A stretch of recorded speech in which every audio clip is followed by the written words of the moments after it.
नमस्कार। मैं रजनीश पचौरी आपका इस English with Pachauri sir channel पर स्वागत करता हूं और आशा करता हूं आप सभी मस्त होंगे, तंदुरुस्त होंगे, चुस्त होंगे और पढ़ाई कर रहे होंगे। अब तो आपकी इच्छा के अनुसार ये विषय आपको दिया जा रहा है, जैसी आपकी डिमांड थी।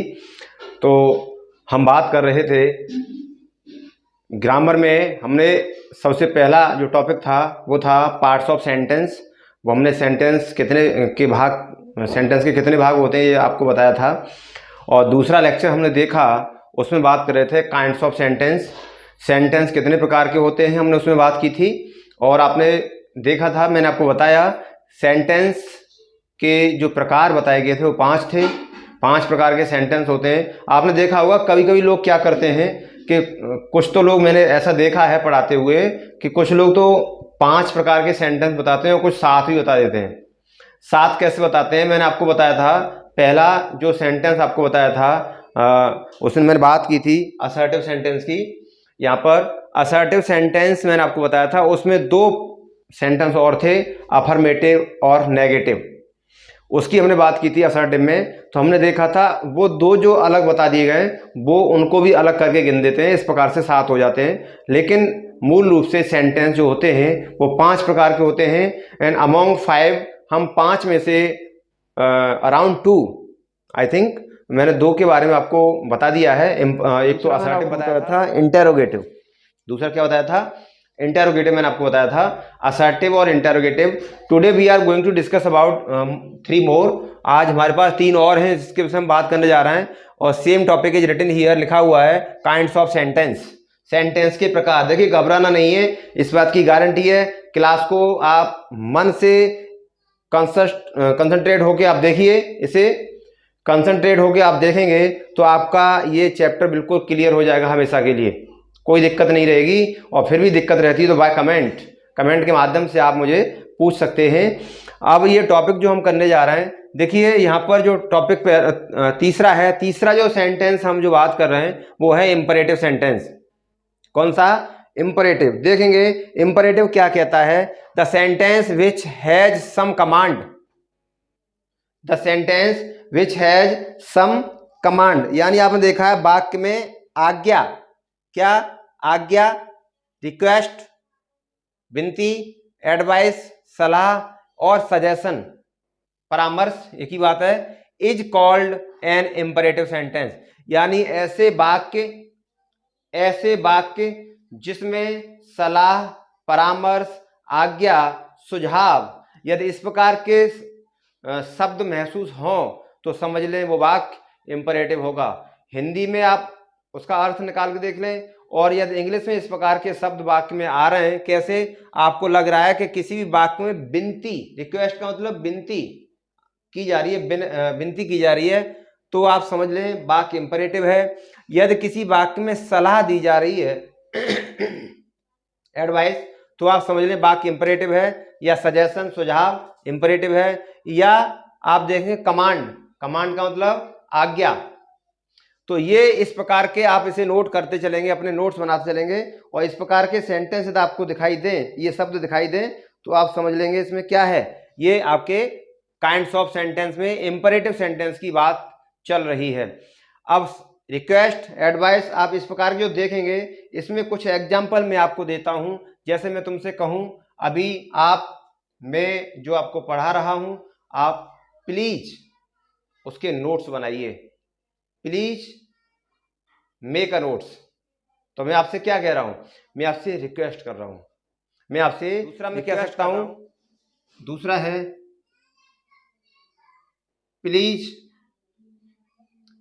कम हियर, यहां आइए। प्लीज कम हियर, यहां आइए, है ना। दूसरा मैं ये कह सकता हूं गो, जाइए। मैंने आपको क्या दिया? परामर्श दे दिया, जाइए, गो। लेकिन यदि मैं कहता हूं आपसे डू गो, मैं आपसे कहता हूं डू गो, इसका मतलब यह है कि जरूर जाइए। ये मेरा आपको सुझाव है, जरूर जाइए। यदि हमने गो का मतलब जाइए, नॉर्मली मैंने आपको सलाह दे दी, जाइए। मैंने कहा जरूर जाइए वहां पर, डू गो देयर। मैंने कह दिया आपसे खाना खाइए, ईट फूड।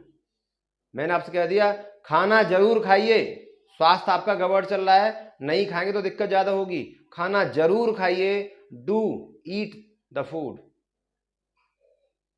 तो इस प्रकार से ये आपके किसके उदाहरण थे? इंपरेटिव सेंटेंस के। मैंने आपको सलाह दी, विनती की, एडवाइस दे दी, आप खाना जरूर खाइए, सजेशन और एडवाइस एक ही बात हो जाती है। और मैंने आज्ञा दी, मैंने कहा आपसे प्लीज बैठ जाइए, प्लीज सिट हियर, बैठ जाइए, या सिट हियर, बैठ जाइए। तो इस प्रकार के जो एग्जाम्पल होते हैं आप इसे नोट कर लेंगे, वो इंपरेटिव वाक्य जो होते हैं उसके होते हैं। और आपने 3 प्रकार के, मैं 5 प्रकार के जो बताए थे उसमें से तीसरा आपने क्लियर किया, कौन सा?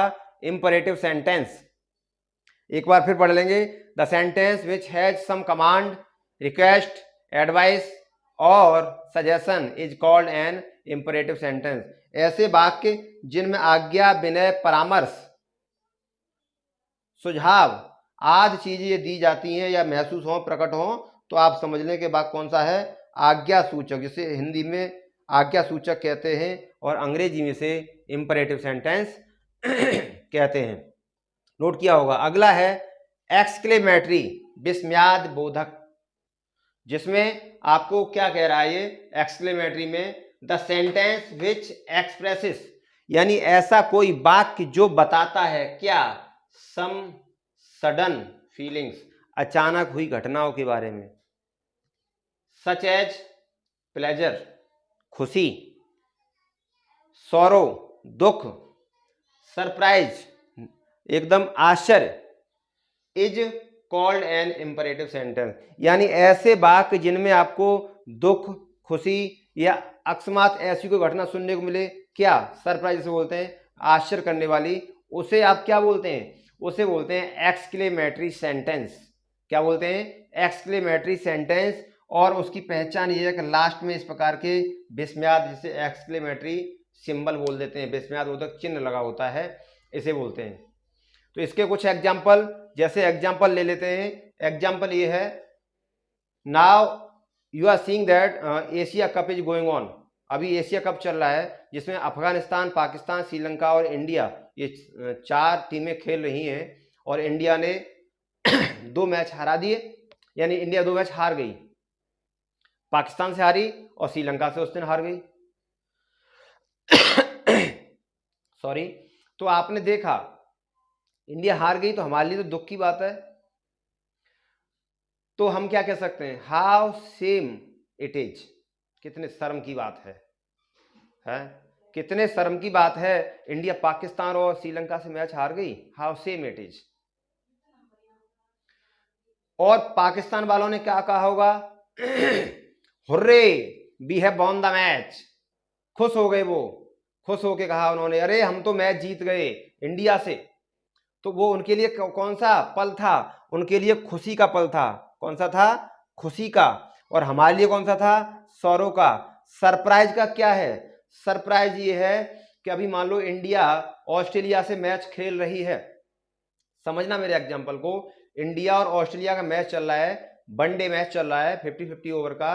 उसमें आपने देखा पहले ऑस्ट्रेलिया या इंडिया, पहले ऑस्ट्रेलिया आई खेलने के लिए, और ऑस्ट्रेलिया ने 50 ओवर में 2 विकेट पर अपने लगभग आप मान लें 425 रन बना लिए।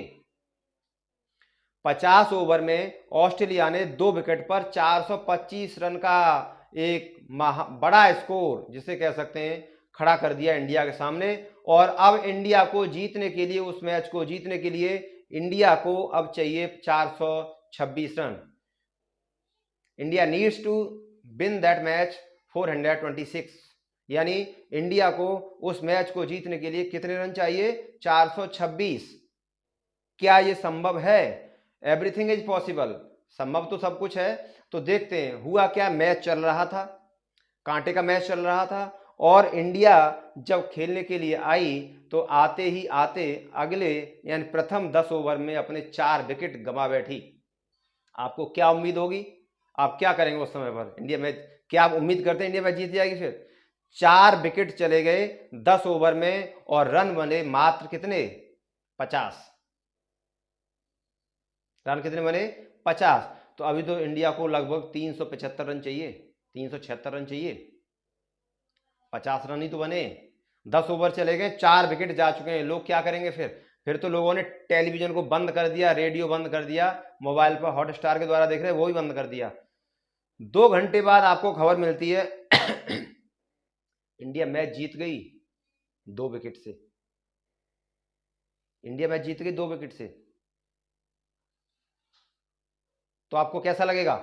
आप एकदम आश्चर्य, how it is possible India won the match, ये कैसे संभव हो गया, इंडिया ने मैच जीत लिया। तो आपको क्या होगा? आश्चर्य होगा, सरप्राइज, एकदम एकदम आपको सरप्राइज। वो भी कोई और बताए, बोला इंडिया मैच जीत गई यार, देखो इंडिया मैच जीत गई, तो आप एकदम कितने खुश होंगे, आपको आश्चर्य होगा, खुशी भी होगी, आपको वहां पर खुशी भी होगी ये वाली, और आश्चर्य भी होगा इंडिया भाई जीत कैसे गई। 4 विकेट तो 10 ओवर पे जा चुके थे और वो भी 2 विकेट से जीत गई, क्या बात है यार। तो इंडिया मैच क्या आपको हुआ? सरप्राइज हुआ। तो यहां पर एक्सक्लेमेटरी सेंटेंस आपको एकदम क्या देता है, या तो खुशी या दुख या एकदम आश्चर्य का भाव प्रकट करता है। ऐसे सेंटेंस को हम क्या बोलते हैं? Exclamatory sentence. एक और, अभी हम कहीं गए और हमने देखा कोई स्थान, तो देखने के व्हाट अ प्लेस यार, व्हाट अ प्लेस, क्या स्थान है, क्या जगह है यार, व्हाट अ प्लेस, कितनी खूबसूरत जगह है, कहां लेकर आए हो आप मुझे, है ना। और भी एग्जाम्पल है यहां पर, आप लिख सकते हैं how how sweetly she sings, how sweetly she sings, यानी वह कितना मधुर गाना गाती है, कितना अच्छा गाना गाती है। तुम कितने बेशरम हो, या तुम कितने बेवकूफ हो, हाउ फूल आर यू, या हाउ फूल यू आर, तुम कितने बेवकूफ व्यक्ति हो। तो ये कैसा सेंटेंस है? ये एक्सक्लेमेटरी है, हाउ फूल यू आर, तुम कितने बेवकूफ हो। तो इस प्रकार के सेंटेंस आपके क्या होते हैं? एक्सक्लेमेटरी, जो भाव प्रकट कर रहे हैं, या तो खुशी का या दुख का या सरप्राइज का। और भी कह सकते हैं, या तुम कितने नीच हो, तुमसे नहीं कह रहा, आप, मैं एग्जाम्पल दे रहा हूं, तुम कितने नीच हो, हाउ मीन यू आर, कितने नीच इंसान हो, how mean you are.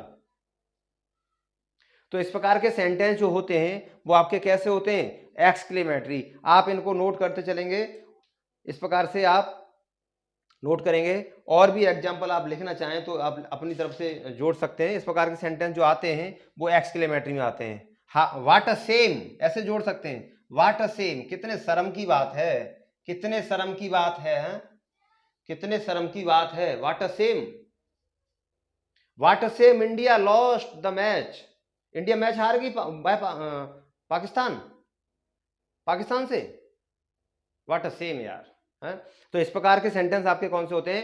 Exclamatory sentence. Now we come on the fifth, अब हम आते हैं लास्ट वाले ऑप्शन पर और देखेंगे क्या कहता है ऑप्टेटिव। ऑप्टेटिव का मतलब होता है इच्छा सूचक या कामना सूचक। देखेंगे the sentence which shows expensive with और prayer is called an optative, यानी एक ऐसा वाक्य जो अपनी इच्छा कामना प्रकट करता हो, ऐसा वाक्य जिसमें इच्छा या अपनी कामना प्रकट की गई हो, इस प्रकार के वाक्यों को क्या कहते हैं? Optative sentence. इसलिए इसे इच्छा सूचक या कामना सूचक वाक्य कह देते हैं। देखेंगे इसमें इसके एग्जाम्पल क्या हो सकते हैं। इसके एग्जाम्पल हो सकते हैं ऑप्टेटिव के, मे यू लिव लॉन्ग, मैं लिख देता हूं, मे यू